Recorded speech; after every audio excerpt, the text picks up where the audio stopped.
سلام بینندگان عزیز، چون معمول در همین ساعت برنامه اخباری آزادی است تقدیم شما. امروز 21 اکتبر موضوعهای زیرین را به بررسی خواهیم گرفت. در حالی که مقامداران روسیه همه روزه درباره بازداشت مهاجران بی‌حجت گزارش می‌دهند، دادستانی تاجیکستان و روسیه در دوشنبه در مسئله همکاری‌ها سازشنامه به امضا رساندند. سفرهای نمایشی بلاگران خارجی به تاجیکستان حیات مردم عادی را مشکل نموده است. ما اون تشویق میکنیم که ما هم دیگه جزو مخاطب اون شویم، جزو پیگردهای بلاگ اون شویم. و به دنبال آن درباره تلاش‌های راه‌اندازی خرگوش پروری در ولایت ختلان گزارش میده. محلی با سازای تاری کسال پسال دارو و کل ما دیدگی نیستم.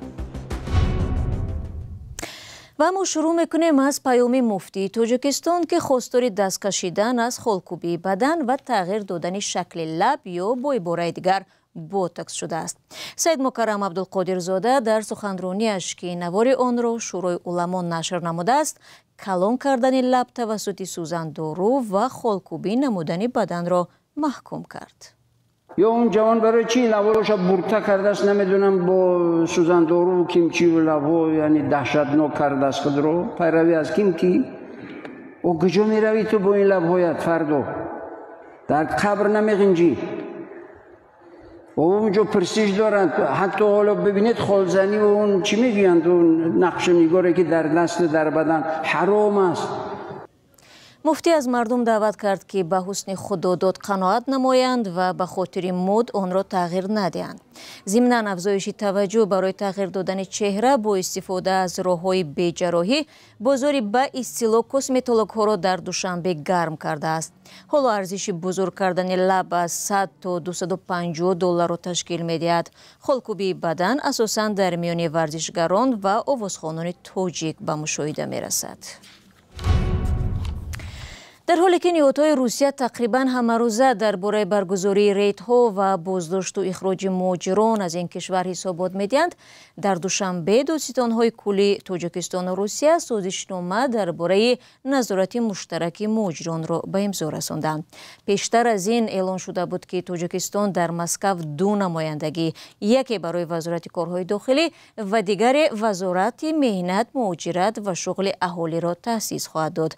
ادامه موضوع در گزارشی همکارم خیرامان بقازاده. نیروهای ویژه گارد روسیه یا روسگواردیا همراه با خدمات امنیت و پلیس در مسکو از فعالیت یک شبکه قانونی گردانی مهاجران بی‌حجت جلوگیری کردند. در این باره خدمات مطبوعاتی روسگواردیا روز 21 اکتبر در تلگرام کانالش خبر داد. به قول این منبع بازداشت شده ها که کارمندان شرکت ساختمانی و آژانسی کادرها بودند، طریق کارخانه قلبکی یک روزه و با استفاده اسناد ساخته بودجه بیش از 3000 شهروند خارجی را در روسیه قانونی کردند. در جریان گفتگو از گمانبران شرطنامه های قلبکی مهنت، مهر کارخانه های ساخته و دیگر دلیل ها مصادره شده است. در همین حال روز 20 اکتبر در دوشنبه دادستان های کل تاجیکستان و روسیه سازشنامه نظارت مشترک مهاجرت را امضا نمودند. ملاقات مذکور در حاشیه جلسه 35 شورای هماهنگساز دادستان های کل دولت های اتحاد دولت های مستقل صورت گرفت. سازشنامه که از جانب حبیب الله واحدزاده و الکساندر گوتسن به امضا رسید، دایره همکاری های دو کشور را در مبارزه با جنایتکاری بخصوص در مسائل مهاجرت گسترش می‌دهد. یک بند علاهیده آن به حفظ حقوق مهاجران مهنتی و عائله های آنها بخشیده شده است. همچنین سازشنامه مبارزه مشترک علیه مهاجرت غیرقانونی، تروریسم و قاچاق مواد مخدر را پیش بینی نموده است. سازشنامه نوبتی در مسئله مهاجرت در شرایط به امضا می رسد که هفته پیش ولادیمیر پوتین پرزیدنت روسیه کنسپسیای سیاست مهاجرت را برای 4 سال آینده تصدیق نمود که شرایط بودوباش در این کشور را سخت‌تر می کند. این در حالی است که فشار و اذیت مهاجران تاجیک در این کشور تقریباً 2 سال به این طرف بی تنفس ادامه دارد و تنها سال گذشته به گفته مقامات تاجیکستان بیش از 30,000 مهاجر را از این کشور اخراج کردند. شما برنامه اخباری رادیو آزادی را تماشا دارید. اصحاب تمایف بلوگری چچنی تبور روسیه که با شرکت او در دوشنبه پایگاه ماشینرانی برگزار شد، امروزها در تاجیکستان گشت و گذار دارد. معلوم نیست سفری وی چند روز دیگر دوام خواهد کرد. همزمان گفتگوها در باره ناراحتی که در پی تشکیل پایگاه وی برای ساکنان ایجاد گردید کم نشده است. گزارشی که حالا در این باره پیشنهاد شما می شود در اساس نوارهای تهیه کرده است که در شبکه‌های اجتماعی نشر شده‌اند. روزی که راه دوشنبه چناق را برای تشکیل چهاربینی تمایف بستند، گلچهره رحیمه و همراه پسر معیوبش از پنجکن برای طبابت گرفتن به پایتخت می آمد. وی در منطقه هوشیاری دره ورزاب درمان نمیدانست که چرا راه بسته است. عصبانی هم شدم، از ماشین پایان شدم.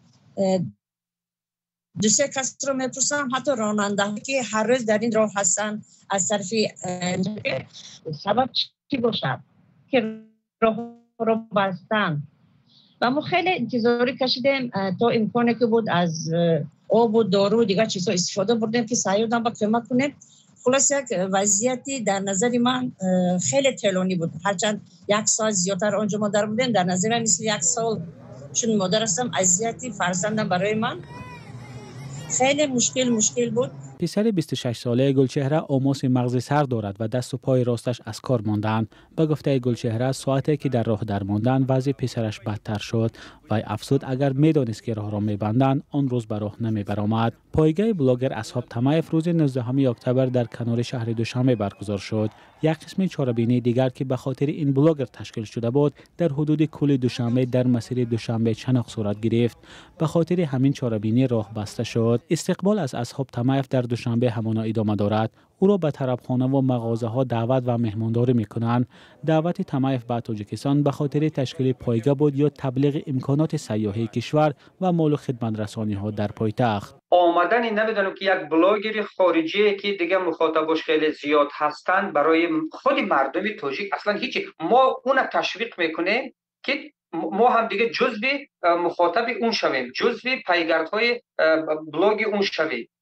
یعنی که برای خود تاجیکستان، خود مردم تاجیکستان همون شخصیت هیچ معنی ندارد، چون ما تا آمدن اون شاید که او را نشناسیم. چند جوان هستن که در صفحه نمیدونم که شبکه‌های اجتماعی بار دیدن یا نمیدونم که پیروی میکنن یا که میبینن او را، اما برای اکثر مردم اصلا از اهمیت خالی است، هیچ معنی ندارد.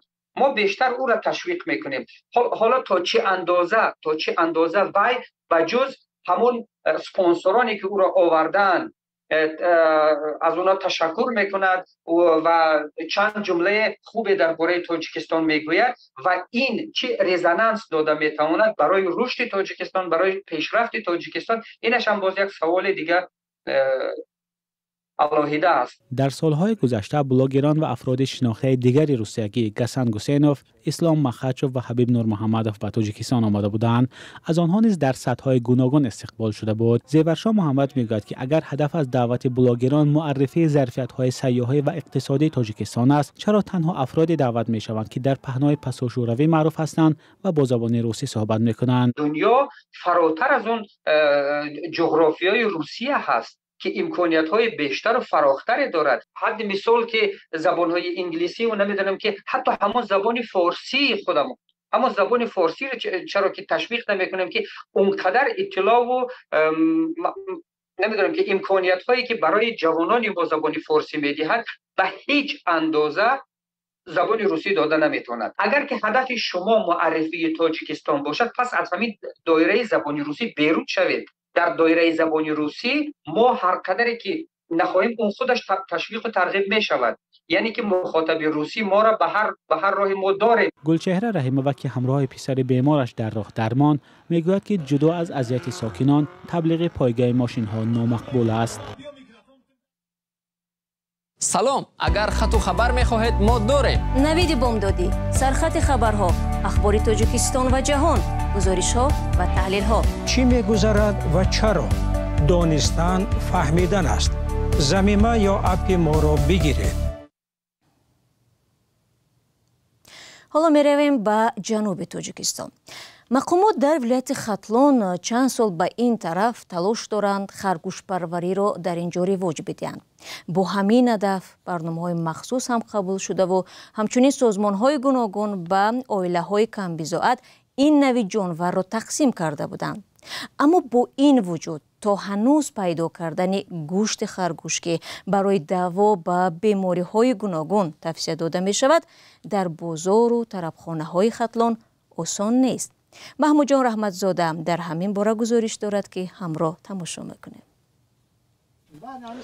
ҷурахон Шарипов аз кӯдакӣ ба парвариши харгӯш машғул аст. дар ин ҷо ӯ харгӯшҳои хурду бузург ва навзодро аз ҳам ҷудо нигаҳ медорад. ҷонварони навъҳои гуногун ва маҳаллӣ ҳастанд. хубии харгӯшони маҳаллӣ дар он будааст ки кам бемор мешуданд. ба гуфтаи ҷурахон аз 2 то 5 кило гӯшт медиҳанд. мо кам ҳамаи бекорӣ харгӯшпарвар ай вақт шу доштем, як вақт парвтам бо бекор кишидем, бо дӯст гирифтем ҳамира барое ки як маҳсулоте ки не овозат метан не ҳеҷ чиз тинҷи как як бор авқот шуфти то бегар як хел вақт мехӯрам меиста. ина маркаи ма фақат маҳаллӣ мегирем ки маҳаллӣ бо созай тари касал пасал дору укол пуколама дидагӣ нестам. соли 2022 дар вилояти Хатлон барномаи махсуси харгӯшпарварӣ қабул шуд. ҳадафи барнома зиёд кардани саршумори харгӯш дар вилоят будааст. давлат ҳам ба чанд нафар дар 2 соли гузашта 300 харгӯш тақсим кардааст то соҳаро рушд диҳанд. дар раёсати кишоварзӣ гуфтанд ки мардум ҳам харгӯши зиёд мепарварад. асосан дар бахши аҳолӣ бисёртар ба чашм мерасад, зиёда аз 15 000. Неки барои рушд додани ҳамин барнома, рушд додани ҳамин соҳаи харгӯшпарварӣ бояд мо дар бахши ҷамъиятӣ ва хоҷагии деҳқонӣ саршумори харгӯшро зиёд кунем ва дар ӯ ҳолат мо метавонем ки рушди ҳамин соҳаро таъмин карда битонем. дар бахши аҳолӣ вай аҳолӣ дар хонааш дар хонаи истиқоматии хишон парвариш кисанд. гӯшти харгӯш парҳезӣ ва дар бозор камчин аст. хай парвариш мекунанд аму барои такрор истеҳсол кунӣ барои гӯшт истифода мебаранд. гӯшти парҳезӣ аст. гӯшти парҳезӣ барои касалиҳои дил бисёр фоида дорад. нархи харгӯш дар бозор вобаста ба навъи он аз 50 сомонӣ сар мешудаанд. ҷурахон мегӯяд ки гоҳи харидорон аз хонааш гирифта мебаранд. ҳукумати Тоҷикистон соли 2022 барномаи рушди соҳаи харгӯшпарварӣ то соли 2026-ро тасдиқ кард ва барои иҷрои он дар соли гузашта 300 000 сомонӣ ихтисос дод. аммо ҷурахон ҳеҷ баҳраи аз ин барномаи давлатӣ набурдааст. мегӯяд ки дар гузашта чунин барномаҳо вуҷуд дошт ва гоҳе мурғу хӯроки онро мегирифт. ҳоло фақат мустақилона корашро пеш мебарад ва мегӯяд агар кӯмак дарёфт мекард шояд шумораи харгӯшонаш зиёдтар мешуд ва дар рушди харгӯшпарварӣ саҳмаш ҳам зиёдтар мегашт. ва хабари дигар ҳам дорем. як шаҳрванди Тоҷикистон ки бо қарори додгоҳ бояд аз Олмон ихроҷ мешуд, бо нишони эътироз дар фурудгоҳ чанд узви баданашро бо асбоби буранда захмӣ кардааст. ҳодиса 13 октябр дар фурудгоҳи Франкфурт рух додааст. ин ҷавони тоҷикистонӣ ки бо далелҳои амниятӣ номаш фош намешавад, ба узвият дар гурӯҳи террористии Доиш айбдор мебошад. ду манбаи огоҳ ба радиозодӣ гуфтанд 13 октябр кормандони идораи муҳоҷират ва полиси Олмон ин ҷавонро ба фурудгоҳи Франкфурт оварданд то ба Тоҷикистон ихроҷ кунанд. вале баъди он ки ҷавон бо нишони эътироз шикам, даст ва пояшро захмӣ кард, ӯро ба беморхона фиристоданд. ҳомиёни ҳуқуқ талош доранд барои ӯ вакили дифоъ пайдо карда ҷавонро ба кишвари сеюм фиристанд, афзуд як манбаи огоҳ ба радиозодӣ. рӯзи 9 октябр додгоҳи олии замини Рейн-Вестфалияи шимолӣ баъд аз баҳсу баррасиҳои тӯлонӣ қарор кард ки айбдоршавандаи узвият дар гурӯҳи террористии Доиш ба Тоҷикистон ихроҷ карда шавад. дӯстони меҳрубон, 15 дақиқае ки дар ихтиёр доштем ба поён расид. ташаккур аз якояки шумо ки моро то поёни барнома тамошо кардед. аммо агар хостед хабару гузоришҳои аз ин бештарро бихонед ё тамошо кунед, сомонаи мо озоди.tj ва озоди видео дар YouTube дар хидмати шумост. ҳамин гуна саҳифаҳои мо дар шабакаҳои иҷтимоӣ фаъол мебошанд. фаромӯш накунед, фардо шуморо дар барнома боз мунтазир хоҳем буд. худро эҳтиёт кунед ва худо нигаҳбон.